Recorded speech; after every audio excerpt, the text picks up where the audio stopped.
Hello students. Alternating current chapter से हम लोग एक टॉपिक पर डिस्कशन करेंगे और यह टॉपिक है AC circuit containing C that is capacitor and R that is resistance in series. जैसा कि हम एक सर्किट देख पा रहे हैं, यहाँ पर एसी सोर्स है और इस सर्किट में एक रेजिस्टेंस और एक कैपेसिटर है जो कि सीरीज में है। तो आइए अब हम लोग इस पर डिस्कशन करते हैं। हमें क्या करना है, हमें फेजर डायग्राम फाइंड करना है और इनका कॉरस्पॉन्डिंग एंगल जो भी है उन्हें फाइंड करेंगे और भी कुछ छोटे मोटे जानकारी हमें बीच में मिलेंगे। तो first of all will discuss on the circuit. आइए इस पर ही हम लोग बात करते हैं। तो जैसा कि इस सर्किट को हम लोग देख पा रहे हैं, वेट करेंगे, यस राइट। जैसा कि इस सर्किट को देख पा रहे हैं हम लोग, there is AC source which is E naught sine omega t, E M F is E naught sine omega t. और क्या है, suppose a current I is flowing through this circuit. So voltage across this resistance is IR according Ohm's law। हमें मालूम है voltage across this resistance is IR and voltage across this capacitor is XC, that is the reactance, that is capacitive reactance या resistance के जैसा ही behave करता है into I। ये भी हमारा Ohm's law के अकॉर्डिंग ही है। और हमें मालूम है यह जो टोटल ईएमएफ है that will be equal to the sum of this two voltage, that is V R plus V C, और उनका जो भी करस्पॉन्डिंग वैल्यू है I R plus X C आई।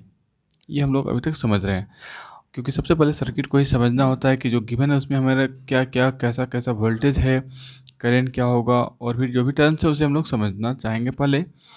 अब देखिए, एक सिंगल सर्किट को, एक single register containing AC circuit को आप याद करिए, जिस टॉपिक को हम लोगों ने सबसे पहले फेजर डायग्राम के अंदर में हम लोगों ने स्टडी किया, और उस वक्त हम लोगों ने फाइंड किया the phase angle of I is along the phase angle of voltage across the resistance R. कहने का मतलब ये जो फेजर होता है वी आर, उसका डायरेक्शन और करंट का जो डायरेक्शन है सेम होता है, उनके बीच का फेज डिफरेंस नहीं होता है, जीरो होता है। कहने का मतलब दोनों सेम फेज पर होते हैं।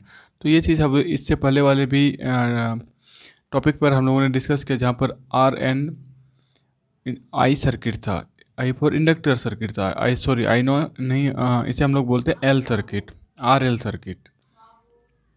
ओके, तो आगे हम लोग बढ़ते हैं। फिलहाल हमारा आर सी सीरीज़ में है, और जैसा हमें मालूम है कि resistance, single resistance containing AC circuit में दोनों का डायरेक्शन सेम होता है। उसके बाद अब आप याद करिए, इस लेफ़्ट वाले पार्ट को अभी आप थोड़ी देर के लिए भूल जाइए, और आप इमेजिन करिए कि इस सर्किट में अभी ये नहीं है, और इस सर्किट में सिर्फ एक कैपेसिटर लगा हुआ है और एसी सोर्स का सप्लाई है।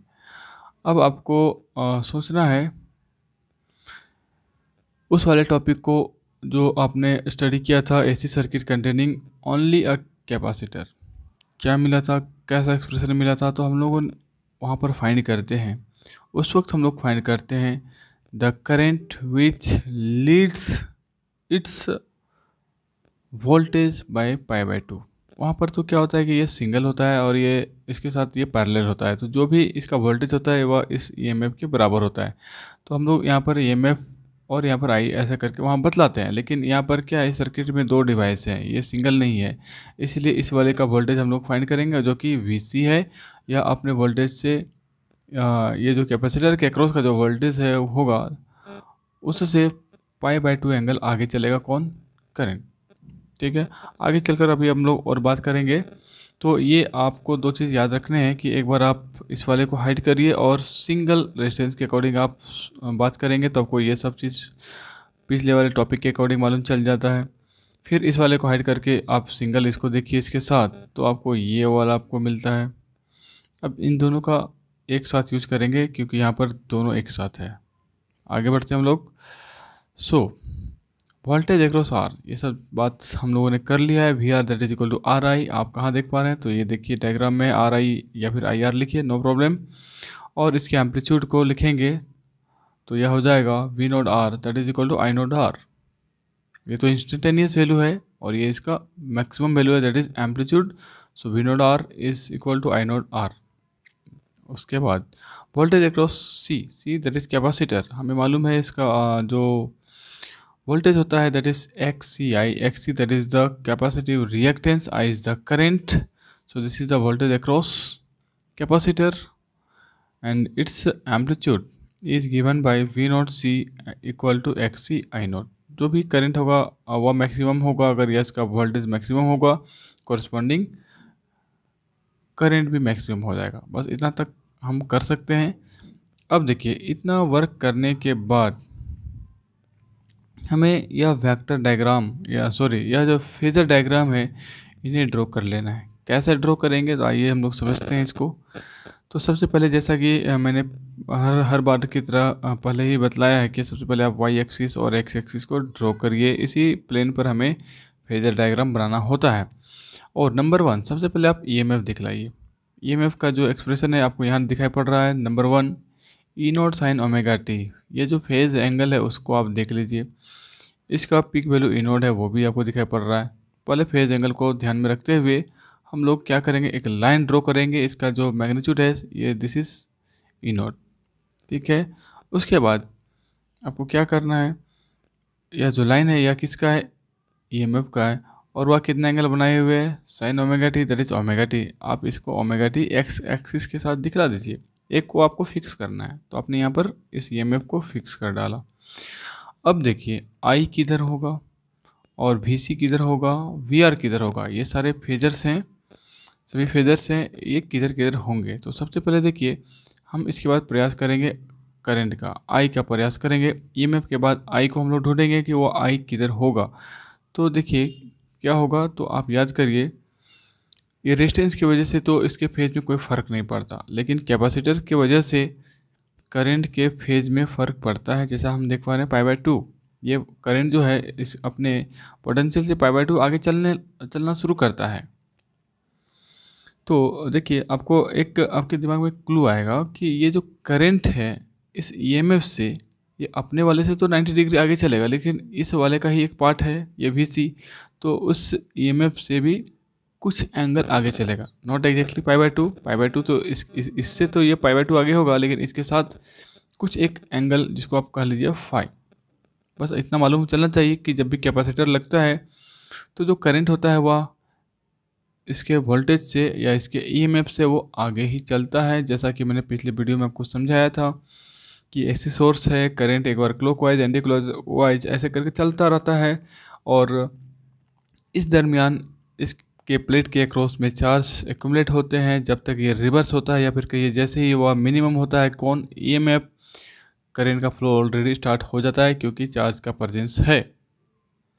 और जिसकी वजह से हम कह सकते हैं कि जब हमारा ईएमएफ 0 है तब भी करंट आगे बढ़ा हुआ है। सिंगल होता तो 90 डिग्री आगे बढ़ा होता, लेकिन इसके साथ रेजिस्टेंस लगा हुआ है तो उतना आगे नहीं बढ़ेगा, हम कहेंगे फाई एंगल आगे बढ़ा हुआ है। तो आपको ध्यान रखना है कि ये जो आई आपने दिखाया उसको गलती से इधर ना दिखा दे उसको, क्योंकि हम सारा कुछ इंक्रीजिंग ऑर्डर जो हमारा होता है एंटी क्लॉकवाइज में ही होता है, तो आगे दिखा दिया। और एक एंगल आपने मान लिया, suppose this angle is phi, I और ईएमएफ के बीच का जो एंगल है उसे आप फाई मान लीजिए, लेकिन आपको ध्यान रखना है कि ये इस किनारे में ही रहना चाहिए। अब आगे देखिए, जैसा कि मैंने आपको बतलाया था कि एक सिंगल रेजिस्टेंस वाला रेजिस्टेंस जो कि एक ऐसी सर्किट में लगा होता है, तो आई और इसका जो वोल्टेज होता है इस रेजिस्टेंस का वह दोनों सेम फेज पर होता है, मतलब दोनों का सेम एंगल होता है। यही काम आपको यहाँ करना होगा। तो आपने करंट को एक एंगल दिखलाया है दैट इज़ फाई, और अगर हम एक्स एक्सिस की बात करें तो टोटल एंगल हो जाएगा ओमेगा टी प्लस फाई। और जैसा कि हमने देखा आई और ये V R that is the voltage across resistance, दोनों सेम फेज पर होते हैं। यह जो वी आर है वह भी इसी लाइन में इसलिए रखा जाएगा।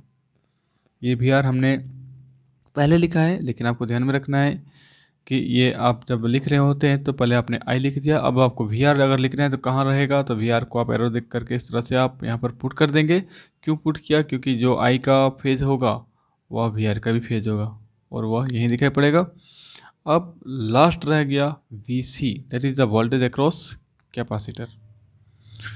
तो आइए हम लोग इस पर पहुंचते हैं। देखिए, हमारा थोड़ा पुराना नॉलेज हमेशा काम आएगा, और बिगिनिंग से हमने बताया है कि हर टॉपिक को आपको इस फेजर डायग्राम को अगर समझना है अंत एलसीआर सर्किट तक, तो हर टॉपिक को आपको समझना होगा। खास करके सिंगल रेजिस्टेंस, सिंगल कैपेसिटेंस और सिंगल इंडक्टर के केस को तो आपको समझना ही पड़ेगा।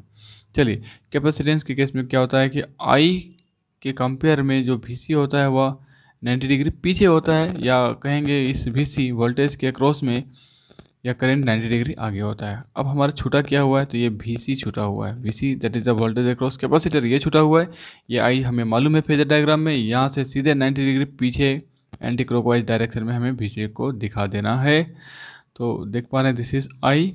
यहाँ से आप 90 डिग्री जैसा कि यहाँ पर बना हुआ है, एक एंगल ऐसा बनाइए और यहाँ से एक लाइन ड्रॉ करिए। This line is VC, this is a phasor which is indicating voltage across capacitor. तो हमारा फेजर डायग्राम कंप्लीट हो गया। क्या क्या किया मैंने आपको, मैं एक बार फिर से बताता हूँ। सबसे पहले आप ईएमएफ को ड्रॉ करिए। Angle E equal to E naught sine omega t होता है, तो ओमेगा टी एंगल आप दिखाइए एक्स एक्सिस के साथ। उसके बाद करंट को आपको दिखाना है, तो करंट आपको मालूम है कि यहाँ पर कैपेसिटर लगा हुआ है। कैपेसिटर क्या करता है, हमेशा करंट को थोड़ा पहले ही प्रोड्यूस कर देता है, क्योंकि उसमें जो चार्ज का एक्युमुलेशन होता है उसकी वजह से करंट पहले से फ्लो होना शुरू होता है, इवन जीरो मैग्नीट्यूड का ईएमएफ क्यों ना रहे। और ये इंडक्टर होता है, इंडक्टर में बैकअप ईएमएफ लगता है, जिसकी वजह से करंट थोड़ा सा लेट चलता है। ईएमएफ के साथ उसका फेज एंगल नहीं होता है, उसका फेज एंगल थोड़ा पीछे चलता है। तो ये हमें मालूम चला कि कैपेसिटर की वजह से यह करंट का जो फेज होगा वो आगे की तरफ रहेगा पहले से। और इस बात को ध्यान में रखते हुए हम आई को इस ईएमएफ से आगे एंटी क्लॉकवाइज डायरेक्शन में आगे की तरफ दिखलाएंगे, और मान लिया जाए कि यह एंगल फाई है। कोई एक एंगल समझ लीजिए कि थोड़ा आगे रहेगा, ये जरूरी है कि आगे रहना चाहिए, और वह एंगल सपोज फाई है। अब उसके बाद क्या करना है, आपको वीआर देखना है। तो आपको मालूम है कि ऐसी सर्किट कंटेनिंग सिंगल रेजिस्टेंस, उसमें आई और जो वोल्टेज अक्रॉस रेजिस्टेंस होता है वो दोनों सेम फेज पर होता है। तो आपको सेम लाइन पर वीआर को इंडिकेट कर देना है, और उसका भी एंगल वही होगा जो करंट का होगा। अब लास्ट रह जाता है VC, that is the voltage across capacitor. इस वीसी फेजर को भी दिखलाना है, और आपको मालूम है यह AC circuit containing a single capacitor में आपने स्टडी किया, the current leads voltage across the capacitor, ऐसा हम लोग पढ़ते हैं। तो हमें तो पहले यही मालूम है, करंट 90 डिग्री लीड्स करता है, या हम कह सकते हैं ये जो वीसी है, वीसी फेजर, यह करंट से 90 डिग्री लेग करता है, ये पीछे चलता है। तो आपको 90 डिग्री पीछे करके दिखलाना है। इसके बाद now by parallelogram law of vector addition, यहाँ क्या करेंगे, जैसा कि हमें दिखाई पड़ रहा है, थोड़ा आप कंस्ट्रक्शन कर लीजिए। इस तरह से लाइन ड्रॉ करके आपको एक पैरेललोग्राम दिखाई पड़ गया, और सारे ये हमारे फेजर्स वेक्टर के जैसे बिहेव करते हैं। तो यहाँ पर हम लोग parallelogram law of vector addition लगा सकते हैं। इनका जो साइड है, एक है वीसी वेक्टर और एक है वीआर वेक्टर, और इनका जो डायगोनल है इधर है, डायगोनल क्या होता है, तो दोनों का सम होता है, जैसा कि हम लोग parallelogram law of vector addition में ही पढ़ते हैं। आप देख पा रहे हैं V R plus V C vector is equal to E M F vector. Okay right. And अब हमें क्या करना है, इसके एम्पलीट्यूड के अकॉर्डिंग में इनका मैग्नीट्यूड फाइंड करना है, और इनका एम्पलीट्यूड बैठाना शुरू करेंगे। ये जो ई एम एफ है, ये देख पा रहे हैं इनका जो मैक्सिमम वैल्यू है, peak value, that is E naught. और जैसा कि हमें रूल मालूम है, A plus B whole square, sorry हम लोग वेक्टर का जब पढ़ते हैं, रेजोल्यूशन ऑफ वेक्टर, इनका जब मैग्नीट्यूड निकालना चाहते हैं, तो suppose A plus B square होता है, तो A square plus B square plus 2ab cos theta ऐसा मिलता है। और वह थीटा क्या होता है, वह theta angle between the two vector. यहाँ हम देख पा रहे हैं दो वेक्टर है, एक है वी आर और एक है वी सी, जिसका रिजल्टेंट है ई नॉट, और इनके बीच का एंगल है 90 डिग्री। कॉस 90 का वैल्यू क्या होता है, जीरो। तो आप 2ab cos थीटा वाला जो पार्ट है वो खत्म कर देंगे, हटा देंगे, क्योंकि वो जीरो हो जाता है। रिमेनिंग बचेगा वी नॉट आर स्क्वायर, ये आपका पीक है तो ये भी पीक होगा, वी नॉट लगाइए। और वी सी भी पीक में होगा, अपने एम्पलीट्यूड में होगा। सभी को स्क्वायर के फॉर्म में रखेंगे, जैसा हमारा फॉर्मूला है वेक्टर का उसके अकॉर्डिंग। और इनका कॉरस्पॉन्डिंग वैल्यू, जैसा कि अभी हम लोगों ने सर्किट में ही देखा, वी नोट की जगह पर हम लोग लिखेंगे आई नोट आर, और वी सी की जगह पर लिखेंगे एक्स सी आई नोट। इस वाले को ही हम लोग यहाँ पर पुट कर देंगे, और आई नोट स्क्वायर के साथ बाहर आ जाएगा, आपके अंदर बचा R square plus X C square. Finally I naught जो पीक करेंट है, वह हो जाएगा E naught by root under R square plus X C square. अब देख पा रहे हैं यह ओम्स लॉ के जैसा बिहेव कर रहा है। ये करंट है, ये आपका ईएमएफ है, पोटेंशियल है, और उसके नीचे क्या होना चाहिए, तो आपको मालूम है यहाँ पर रेजिस्टेंस होना चाहिए। So clearly this is the effective resistance. इसे हम लोग इफेक्टिव कहेंगे, सिंगल रेजिस्टेंस नहीं है, दोनों का कॉम्बिनेशन है, तो कहेंगे this is effective resistance which is known as impedance, which is known as impedance and it is denoted by Z. Z से सिम्बलाइज करते हैं। उसके बाद नेक्स्ट हम लोग बात करेंगे राइट जेड। जैसा कि बताया कि इम्पीडेंस को हमने जेड मान लिया है। So Z equal to root under R square plus X C square, और this X C is what, this is capacitive reactance. और ये हम लोगों ने ऐसी सर्किट कंटेनिंग ओनली कैपेसिटर में स्टडी किया था। X C that is equal to 1 by omega C.